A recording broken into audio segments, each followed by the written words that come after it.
successful evening, and we've had numerous successful evenings and days in that area. The Houthis are absolutely on the run. The worst of them has been killed. This should have been done a long time ago by Biden, but Biden was an incompetent president. He couldn't do anything. He didn't know where he was going. He had no clue. This guy had no clue. This should have been done a long time ago. As they shoot missiles at ships, randomly shoot missiles at ships, and they make their own missiles. You know, this is not an incompetent group of people. They make their own missiles. They get the missiles also from Iran. It's an offshoot of Iran, another offshoot. You have Hamas, you have Hezbollah, you have the Houthis, you got a lot of stuff going on with Iran.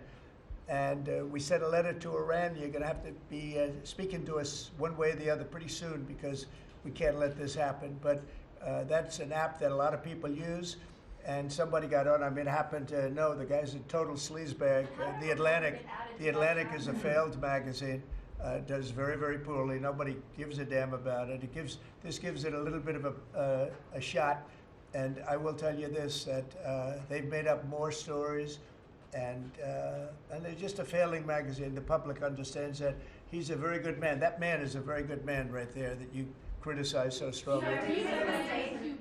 He's a very good man, and he will continue to do a good job. In addition to him, we had very good people in that meeting, and those people have done a very, very effective job, and you're going to see it. And it goes on, by the way. It's going to go on. And I think the Houthis wish that it didn't happen, but that's what it's all about. We have to create a safe country, a safe world, and that's what we're doing.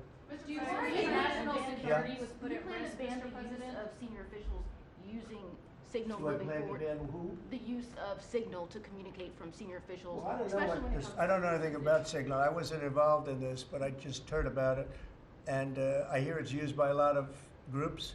It's used by the media a lot. It's used by a lot of the military, and I think successfully. But sometimes somebody can get onto those things. That's one of the prices you pay when you're not sitting in the Situation Room with no phones on, which is always the best, frankly. But you know, the best is to be there. In fact, oftentimes I've been in fact, just last week I was in the Situation Room on something very important, and we had a couple of people hooked up by line, and I said, cancel the line. Sorry, fellas, what you do is we'll tell you all about the meeting, because I know people do get on those lines, whether it's Signal or anything else. Yeah. So are you going to change any procedures as a result of this? Well, I mean, look, we look at everything, and you know, they've made a big deal out of this because we've had 2 perfect months. We are bringing in business. We have another one announced tomorrow, a big one, very big. Like in the history of our country, nobody's ever seen anything like it. And I think probably a lot of people are saying they started by saying it was the greatest first month that a president has ever had, and I think that's true. And now they say it's the best second month, and they had to find something. And this certainly will look at this, but the main thing was nothing happened. The attack was totally successful. It was, I guess, from what I understand, took place during, and it wasn't classified information. So this was not classified. Now, if it's classified information, it's probably a little bit different. But I always say you have to learn from every experience. I think it was very unfair the way they attacked Michael. He's a good person. The person that was on just happens to be a sleazebag, so maybe that's just coincidence. I don't know. But you also conduct would it be investigation. a problem if the Atlantic released all the text messages if they're not classified? Well, I don't know. I'd have to ask the military about that, because you know, maybe you wouldn't want that. I don't know. I will say this: that from what I heard, the man that we're talking about, who's not somebody that I don't think most people have ever heard of, he left. He found it very boring, and he left early. He got off the line very early. So I can't speak to it other than that. So he's made up a lot of stories, and you know, I think he's basically bad for the country. But it's a failing venture, very failing venture. They're very upset, and a thing like this is publicity for them. But I don't think we should allow people that are very good, like that man sitting right at the end of the table, who's done a great job. We shouldn't allow them to be hurt by it. Mr. President, Yeah, go ahead. Are you saying you're okay with the continued use of Signal by administration officials? No, that's not what I said. I said we'll look into it, but everybody else seems to be using it. It seems to be the #1 used device or app, whatever you want to call it, and we will certainly look. If it was up to me, everybody would be sitting in a room together. The room would have solid lead walls and a lead ceiling and a lead floor, but you know, life doesn't always let you do that. In the meantime, the attack itself that we were talking about and discussing has been an unbelievable success. But you will conduct an investigation, is what you're saying into this. We'll look into it, sure. Mr. President, I would look into it, sure. I want to look Is into that the FBI or anything something? like that. I would ask them. It's not really an FBI thing. It's really something having to do with security. Security, like, will somebody be able to break in? Are people able to break into conversations? And if that's true, we're going to have to find some other form of device. And I think that's something that we may have to do. Some people like Signal very much. Other people probably don't. But we'll look into it. I think, Michael, I've asked you to immediately study that and find out. If people are able to break into a system, now in this case it wasn't that this attack was going on and nobody found out anything. And again, the person that was on, as I understand it, he left very early because he didn't find it very exciting. But I think it's something you should look into. Yes, sir, we are. We have our technical experts looking at it. We have our legal teams looking at it. And of course, we're going to keep everything as secure as possible. No one in your national security team would ever put anyone in danger. And as you've said, and we've repeatedly said, the attack was phenomenal and it's ongoing. But the media wants to talk about everything else except for the hostages you're getting out of the Middle East, Iran on its back foot, sea lanes getting reopened, peace in Europe. As we just saw today with a Black Sea ceasefire, we were just on with Steve Witkoff, myself, our team in Saudi Arabia. They want to talk about all this other stuff except for your amazing successes and the successes of your team. One of the other things, and sometimes you have to move very quickly, and there are other devices that are very good, but they are very, very cumbersome, and you're not able to use them and from a practical standpoint. So all we can do is find out the best we have with modern technology. They'll probably get better over the years. Yeah, go ahead. Sir, on the Black Sea, so the Kremlin has said that there are several conditions that would need to be met for this agreement to happen. This includes sanction relief for banks and some companies. Did the U.S. agree to all of those conditions that they laid out? They will be looking at them, and we're thinking about all of them right now. There are about 5 or 6 conditions. We're looking at all of them. The White House has said that it's looking into how journalists got added to that Signal chat. Is it possible that there could be a firing of even a lower mid-level official once that person is identified? About what? About the Signal chat that we've been discussing. We've pretty much looked into it. It's pretty simple, to be honest. It's not, it's just something that can happen. It can happen, you can even prepare for it. It can happen.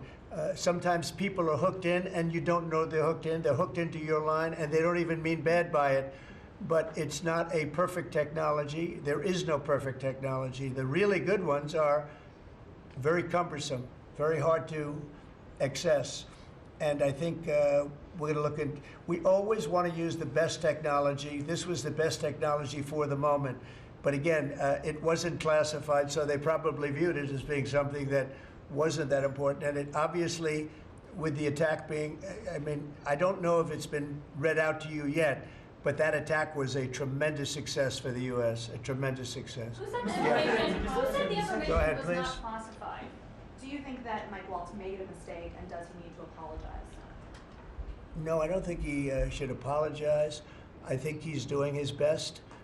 It's equipment and technology that's not perfect, and probably he won't be using it again, at least not in the very near future. What do you think? Sir, I agree with you. Let's get everybody in the room whenever possible. A lot of times you find out defects by exactly things like that, but I don't think it's something we're looking forward to using again. We may be forced to use it. You may be in a situation where you need speed as opposed to gross safety, and you may be forced to use it, but generally speaking, I think we probably won't be using it very much. The Secretary of Defense, on that chain, the Secretary of Defense, Pete Hegseth, and J.D. Vance, the Vice President, said that the Europeans were freeloading. Do you agree with that assessment? Do you really want me to answer that? Yeah, I think they've been freeloading. The European Union's been absolutely terrible to us on trade, terrible. And as you know, NATO, I got them to pay hundreds of billions of dollars. They were way behind. And if you look if you look at Ukraine, so we're in for $350 billion because of Biden. Should have never happened, this war. All these dead people should not be dead. All these broken cities that are demolished down to the ground, those gorgeous towers, the most beautiful in the world, the most beautiful spires in the world. The spires in Ukraine were said to be the most beautiful of all. Just about every one of them is lying on its side in a million pieces. It's so sad to see what's happened to a heritage. No, I think that, when they say the European Union and you could say NATO also. Look, NATO, and I don't blame NATO for this. I don't blame Europe for this. I blame Biden for the fact that he didn't make them equalize. And to this day, I said to him, you got to catch up, you got to equalize. But why are they in for $100 billion and we're in for possibly $350 billion? It shouldn't be. It shouldn't be. And you could say more important for them because we have an ocean in between. So, you know, it's one of those things. You'll be seeing Liberation Day. I call it Liberation Day in America. You're going to be seeing on April 2nd. Didn't want to do it on April 1st for the obvious reason, April 2nd. But you'll be seeing tariffs. And I think I've been very fair. I have them set. But I think I've been very fair to countries that have really abused us economically for many, many decades. Mr. President, that information was not classified. Another Which of question? your national Please, security go ahead. advisors Just told following you? up on your comments on the economy, there is reporting that consumer confidence fell for the 4th straight month. What is your message to Americans who are concerned about I know terrorism? this, that for the first time in like 50 years, right track, wrong track, we were on the right track. And I think people see that. And if you look at prices, prices are way down. You know, when I first came here, the first time I met with you people officially, they were screaming at me about eggs. I said, I've been here for a week and I'm being yelled at about eggs. Egg prices have come down 45, 50% in the last week and a half.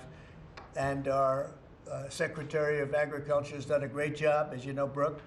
She's done a fantastic job, and others working with her have done a great job. But we brought eggs down at a level that nobody thought we could get at. I inherited that situation, and I inherited a grocery situation. The groceries went way up, an old-fashioned word, but it's a very descriptive word. Groceries have gone through the roof.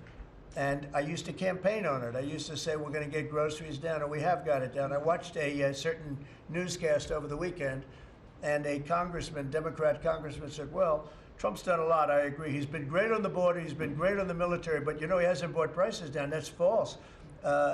Gasoline's way down. Eggs are way down. Groceries are down very substantially, but down. Almost everything's down. Now, I'd like to see interest rates come down a little bit, and you're going to see billions of dollars, even trillions of dollars coming into our country very soon in the form of tariffs, because we were abused by presidents that, frankly, in all fairness, it wasn't their expertise, but they had no idea what they were doing. Mr. President, you say tariffs will create more jobs here in America. Oh, so yeah, sure. which states? It'll create a lot of money and more jobs. But if you look, so in the last, these gentlemen would know about it, and ladies, because some of the ladies are great businessmen in this room that are becoming ambassadors. Great, really great, top of the line. When you look at the number of companies that have said, like we're close to, I would say close to $4 trillion. We never had numbers like that. The #1 chip maker in the world from Taiwan coming in with $200 billion. We have Apple. Look at Apple. $500 billion. $500 billion. They're going to build plants all over the United States. They were all being built in China. You have many, many companies, and maybe above all, you have the car companies coming in at levels that nobody's ever seen before. We have Honda is opening up one of the biggest plants in the world in Indiana, and many car companies are coming in. We have AI. We're leading China by a lot in AI, and we're going to keep it that way because we've made it very good for them, and we're going to protect them. Once they're here, we'll protect them through taxes, through incentives, and also through tariffs. Thank you very much, everybody. Thank you.